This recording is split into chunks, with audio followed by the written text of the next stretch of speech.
무인시, 맞다, 무시였다, 무인시였다. 비겁증을 왔다. 자, 이런 경우는 이제 일반적으로 아까 이것만 놓고 봤잖아요. 여기서 이제 남편이 경금신금이잖아요. 근데 여기 앉아 있잖아요, 여기에. 경금신금으로 이제, 그거는 이제 여기 맞추는 거는, 여기 맞추려면 신해가 되잖아요. 신. 이렇게. 네, 그죠? 신으로 맞추잖아요. 여기 경금신금 여기 들어있으니까. 이 안에 이제 엄마 자리에 들어가 있는 부분인 거고, 이제 내 남편을 읽을 때 여기에 맞추면은 신해는 욕지거든요. 욕지. 그렇죠? 욕지의 특성을 가진 형태에서 활동성을 가진 어떤 역할적. 욕지는 주로 기능기술적인 부분과 연관성을 띄고요. 그렇죠? 뭐 어떤 도구나 물건을 지속성을 가지고 반복적으로 꾸준히 하나의 일을 계속 뭐라고 그러지? 그게 이제 기능기술인데, 뭐 그런 형태로 얘기할 수 있고요.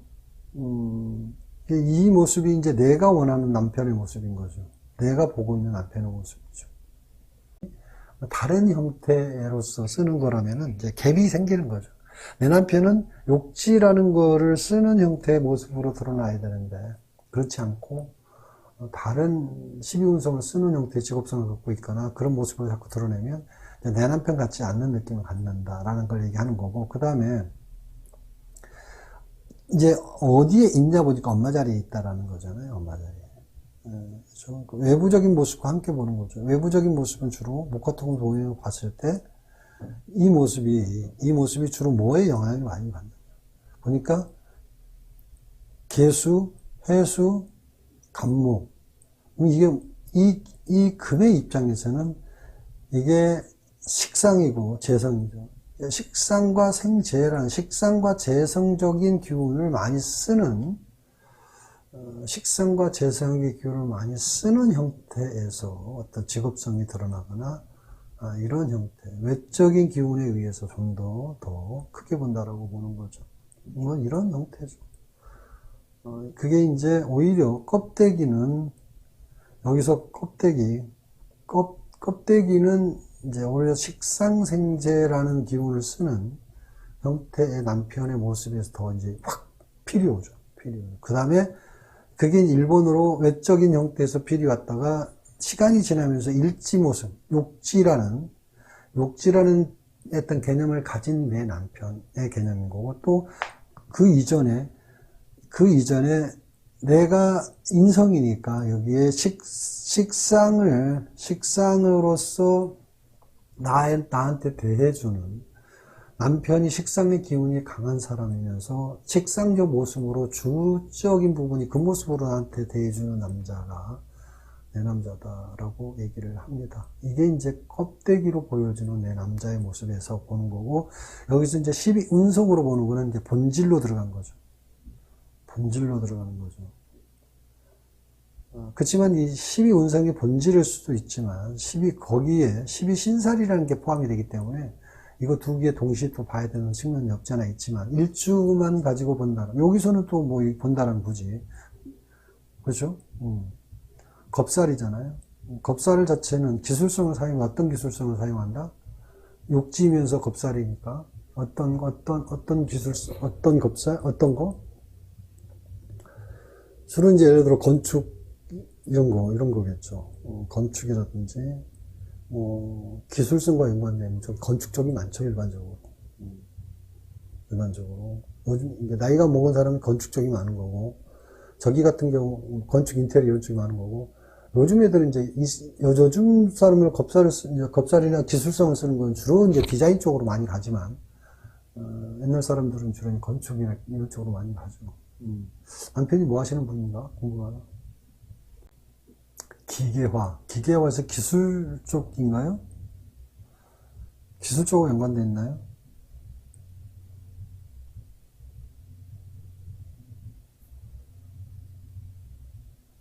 시스템? 얼추 유사하다고 볼 수 있어요. 기계화라는 게 어떤 의미를 갖고 있냐면, 기계라는 자체가, 어떤 의미예요? 기계는 반복성이고, 획일적이죠, 획일. 시스템이기 때문에 하나의 시스템은 고정화라는 의미가 있잖아요, 고정. 고정이라는 의미가 있고, 획일성이라는 게 있잖아요. 이게 뭐는, 그러니까 반복성이고, 이게 바로 이제 욕지의 개념과 연관되어 있죠. 그리고 겁살이라는 자체는 이제 위험성과 연관되어 있거든요. 근데 어떤 시스템이 이제 시스템 위험성이 아닐 수 있지만, 자체가 위험하지 않더라도, 만약에 이 시스템 자체에 문제가 된다는 회사에 어마어마한 치명타를 입힐 수 있을 하나의 어떤 그런 거라면은, 그것도 하나의 위험성의 개념을 볼 수 있죠. 아무튼, 이런 형태로서, 본다. 기계 설계구나. 그래요. 그럼 이 팔자 속에 있는 본인 팔자 속, 그래서 이제 내 팔자 속에 들어있는 내 남편의, 위험하죠. 고장나면 위험하고, 맞죠. 지금 그러니까, 천사, 이런 구조, 그러니까 내 팔자 속에 들어있는 내 남편의 직업성까지 얘기한 거잖아요. 그러면 이제 이걸 가지고 내면적으로 천상의 인연적 개념을 어느 정도 얘기하는 거죠. 어떤 인연적인 개념이 굉장히 두터운 인연에게, 내 팔자 속에 들어있는 내 남편의 직업성이라는 부분도 매칭이 이루어지고 있잖아요. 이렇게. 매칭. 인연적으로 굉장히 두터운 인연을 갖고 가고 있다. 이렇게 보는 거예요. 이렇게 보는 거예요. 본인 팔자 안에, 그러니까 본인 팔자 남편이 힘들게 나와 있죠. 자, 본인이 극복할 문제였어요. 다시 한번 볼까요? 본인이 극복해야 될 부분인 거죠. 다시 한번 볼게요. 본인 속에 들어있는 남편의 모습이 그렇게 되어 있는, 그러니까 남편 성격이 너무 힘들다는 자체가 빙고. 맞다. 나를 힘들고 고통스럽게 하는 게 내 남편이다라고 빙고하는 거야. 힘들지만 그게 내 남편이다라고 얘기하는 거야. 그게 팔자 속에 있는 인연, 팔자 속에 인연 만났다고 해서 그게 뭐 기가 막히게 무슨 성인군자 만난 걸 얘기한 게 아니에요. 팔자 속에 있는 사람 모습이 그대로 이렇게 만난 거니까. 자, 다시 보면은 갑인년에 개유 올해를 해란 말이에요. 무인. 자, 이런 구조는 내 남편이 여기 앉아 있잖아요. 일단 여기 앉아 있다는 건 일단 첫 번째 가부장적이에요. 가부장적. 엄마 자리에 있다는 자체가 남편이 가부장적인 거라니까. 그리고 또 내가 내 남편을 볼 때 어떻게 보이냐. 내가 내 남편을 볼 때 내가 이 자리에서 남편 여기를 바라보면서 생존하기도 어렵고요. 내가 여기 바라봐도 을목이 해수를 바라보면서 내가 편안한 자리다? 라고 얘기할 수가 없다는 거예요. 추운 겨울에 해수라는 어떤 수기운이 왕성한 곳에서 을목이 생존하기에는 온상 속에 하초가 내가 온상 속에 하초가 돼야 되는 환경인데, 이 조건 자체는 온상 속에 하초가 될 수가 없잖아요. 지금 해수 자체가. 그래서 나는 불편한 거죠. 그러니까 내가 남편을 바라볼 때는 나를 불편하게 하는 사람이지 편안하게 해준 사람이 아니에요. 그 편안하게 해준 사람이 내 남편인 거죠. 그렇지만 엄마 자리에 있다는 건 뭐가 있어요 또? 이 월지에 있다는 건 대단히 실속적이면서 어떤 금전 돈 관리나 이런 면에서 굉장히 어떤 좀 타이트한 면을 보여주겠죠. 딱 쪼여오는. 이런, 내 팔자 속에 있는 남편의 모습이 그런 형태로 드러나 있다라는 거죠. 그러니까 남편이 예를 들어서 아주 인자한 남편이에요. 말도 조심스럽게 하는 남편이다, 원래. 예를 들어서 얘기할게요.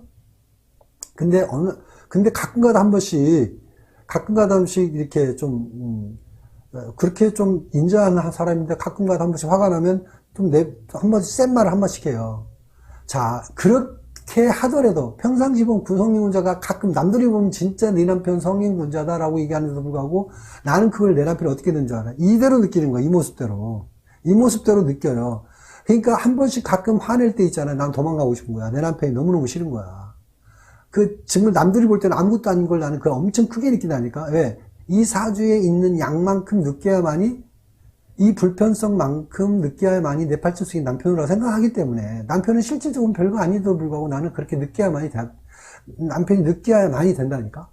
이게 이제 내 팔자 속에 있는 모습으로 그대로 느끼게 돼 있다. 그 자체가 내 남편의 모습이다라고 얘기하는 거예요. 이게 인연이라는 거거든요.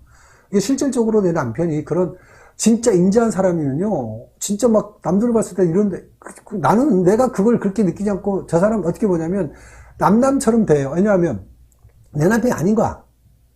내가 만약에 그런데도 불구하고 불편하게 느끼면 내 남편이고, 정말 실제로 너무 괜찮아. 내가 느끼기에도. 저 남자 진짜 세상에 둘도 없고 어디 가도 저 사람은 좋은 소리만 들을 수 있는 사람이고 나도 뭐라고 할 수 없을 정도로 참 괜찮은 사람이야 라고 얘기하면 이 팔자에서 들으면 내 남편 아니야. 그럼 본인 스스로가 남편 가까이 가서 진짜 어떤 스킨십 느끼거나 애정을 느끼거나 사랑을 느끼거나 이 자체도 그냥 별로 느낌이 없어진다니까? 불편해야지만이 남자다운 걸 느끼고 거기서 뭔가 있잖아. 부부의 애를 느끼고 정을 느끼고 이걸 선감을 느끼고 이런다니까? 이게 팔자예요. 그래서 내가 막 매번 얘기하는 게 뭐라고 그래요? 내 팔자 내가 아는 게 중요하다. 내 팔자 내가 아는 게 내 팔자 내가 알아야 돼요. 그러면 뭐든지 이해가 되는 거예요. 내 남편 욕할 이유가 없잖아. 캔디님 내 팔자에 이런 모습인데 내 남편한테 욕할 이유가 없잖아. 물론 불만족스러울 수 있죠. 당연히. 그렇지만 결국 내 팔자 속에 있는 모습 속에서 내가 남편을 느끼는 거니까.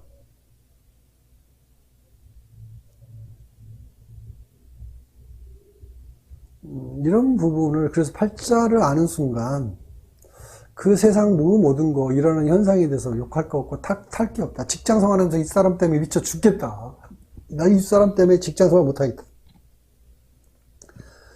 알고 보면 누구 탓? 다 자기 탓이에요.